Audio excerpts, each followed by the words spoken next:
بسم اللہ الرحمن الرحیم۔ السلام علیکم ورحمۃ اللہ وبرکاتہ۔ راڈرک دربار سے نکل کر محل سرا کی طرف روانہ ہوا۔ قصر میں پہنچ کر اس نے شاہانہ پوشاک اتار دی اور کپڑے بدلے۔ کھانے کا وقت ہو رہا تھا، کھانا کھایا اور کوچ پر جا پڑا۔ پڑھتے ہی پھر وہی خیال آ گیا اور پھر اس کے پہلوؤں پر غور کرنے لگا۔ ایک فکر جو اسے گھن کی طرح کھائے جا رہی تھی اور وہ مسلمانوں کی تھی۔ اگرچہ مسلمانوں سے وہ واقف نہیں تھا، لیکن پھر بھی اسے یہ فکر لاحق ہو گئی تھی کہ وہ کون لوگ ہیں اور کیوں انہوں نے بلا وجہ حملہ کر دیا ہے۔ یہ باتیں اس کے دل کو کھائے جا رہی تھیں اور وہ انہی روح فرسا خیالات میں الجھ رہا تھا۔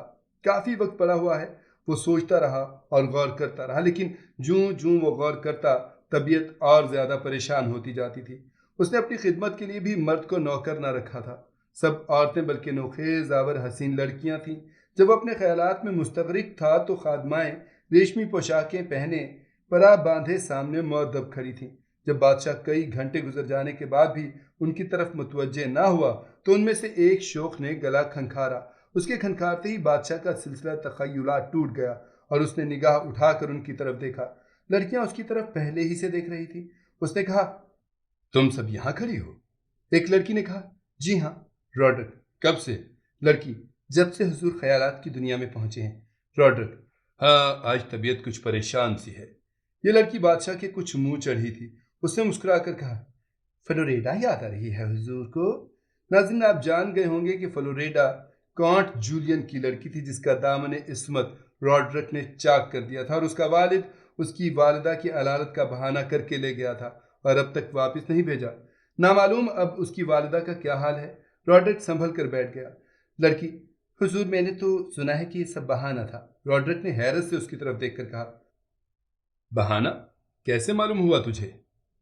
لڑکی، فلورینڈا کی دایا بعد میں گئی ہے، اس نے راہیل سے کہا تھا۔ راڈرک، راہیل کون؟ کیا وہی لڑکی جو کئی روز سے غائب ہے؟ لڑکی، جی ہاں راڈرک۔ اور راہیل نے یہ بات کس سے کہی تھی؟ لڑکی، جس روز وہ غائب ہوئی اسی روز اس نے مجھے یہ بات کہی تھی۔ میں اس فکر میں رہی کہ راہیل مل جائے تو اسے حضور کے سامنے پیش کر کے یہ بات کہوں، لیکن اب جب کہ اس کے آنے کی کوئی توقع نہیں ہے تو میں نہیں عرض کرتی۔ راڈرک، مگر اس نے بہانہ کیوں بنایا؟ لڑکی، دایا کہتی تھی کہ فلورینڈا نے سارا واقعہ اپنے باپ کو لکھ کر یہ استدعا کی تھی کہ وہ آ کر اسے لے جائے، چنانچہ وہ آیا اور بہانہ بنا کر اپنی لڑکی کو لے گیا۔ راڈرک کو بہت حیرت ہوئی اور حیرت کے ساتھ غصہ اور افسوس بھی ہوا۔ وہ کچھ کہنے ہی والا تھا کہ ایک لڑکی اندر داخل ہوئی اور چند قدم بڑھ کر سر جھکا کر کھڑی ہو گئی۔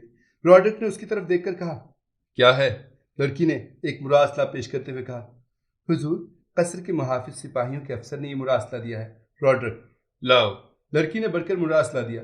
راڈرک نے کھولا اور جلدی سے نیچے فرسیندا کا نام دیکھا۔ نیچے کانٹ جولین کا نام لکھا ہوا تھا۔